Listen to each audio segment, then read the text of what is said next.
کہا کہ معاذ ایک آخری وصیت تمہیں میں کرتا ہوں، ذہن میں رکھنا، کیونکہ تم گورنر بن کے جا رہے ہو، بڑے بن کے جا رہے ہو، سب تمہارے ماتحتی میں ہوں گے، تمہارے پاس پاور ہے اب۔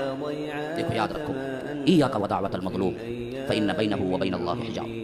دیکھو مظلوم کی بد دعا سے بچو، مظلوم کی بد دعا سے بچو، خواہ کافر ہو، خواہ مشرک ہو، خواہ ملحد ہو، خواہ کوئی بھی مذہب کا ماننے والا ہو، خواہ مسلمان ہو یا نہیں ہو، اللہ اور اس کے دعا کے درمیان کوئی حجاب نہیں ہوتا، اللہ فوراً قبول کرتا ہے، اللہ فوراً قبول کرتا ہے مظلوم کی بد دعا، یہ نہیں دیکھتا کہ انہیں کافر ہے۔ جن بیویوں کو پیستے ہیں شوہر، جن سسرالی گھرانوں کے اندر بہوؤں کو تذلیل کیا جاتا ہے، یاد رکھو وہ مظلوم ہے، اگر ان کی نکلی ہوئی اگر تمہیں دنیا میں نہیں ملی تو وہ آئیں سب مل کے عذاب کی شکل میں تمہیں آخرت میں ملیں گی۔ اللہ کے پاس دیر ہے، اندھیر نہیں ہے، دیر ہو سکتا ہے۔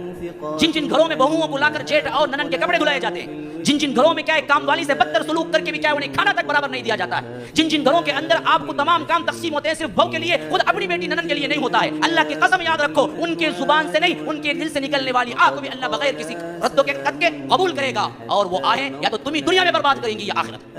اچھی طرح یاد رکھو جتنے ساسیں ظالم ہیں نا وہ گردے فیلئر ہو کے مرتی ہیں، ڈائلیسس کھاؤ بھگتو، ہاں کیوں نہیں کرے گا اللہ؟ بیڈ میں ایسے پڑھاتا ہے مرتے وقت 3-3 4-4 سال کوما میں پڑی رہتی ہیں، ہاں خلاصت کا بھی ہوش نہیں ہوتا ہے، ایسے پھر آتا ہے اللہ، پھر اس کے بعد بلاتا ہے۔ اچھی موت نہیں دیکھ سکتے ساسوں کی عموماً جو ظالم ہے، اچھی موت نہیں دیکھ سکتے، خاتمہ بالخیر نہیں دیکھ سکتے، یاد رکھو۔ جاؤ اگر نہیں ہے تو نوٹ کرو اپنے اپنے خاندانوں میں کہہ رہا ہوں، اگر صحیح نہیں ہے تو پھر پوچھو کتنوں کی ہیں جو ظالمانہ طور پر اپنی زندگی میں ظلم کرتے کرتے انہوں نے کیا ہے اپنی زندگی بتا دی شوہروں کی خاطر، آخری میں وہی ساس کینسر، وہی ساس گردے فیلئر، وہی ساس بیماروں کا مجموعہ، رگڑ رگڑ کے مرتی ہے، رگڑ رگڑ کے کتے کی جو موت ہوتی ہے۔ ویسے اللہ یہی دکھاتا ہے، ظلم کرتے ہو نا بھگت کے جاؤ، یہی بھگت کے جاؤ، صرف یہاں سے ختم نہیں، وہاں بھی لوں گا پورا پورا بدلہ پھر بعد میں۔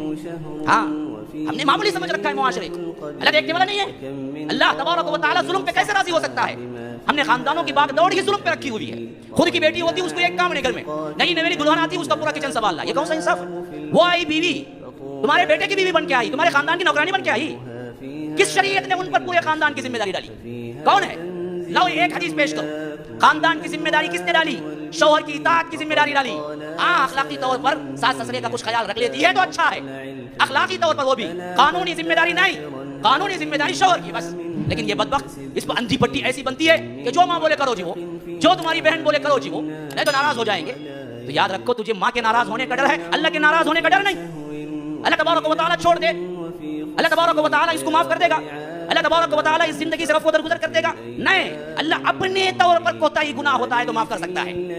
تمہارا انفرادی گناہ تھا، اللہ کہتا ہے کہ میں چاہوں تو معاف کر دوں، لیکن بندوں پر ظلم تھا، گناہ تھا، بندے جب تک نہیں معاف کریں گے اللہ بھی معاف نہیں کرتا۔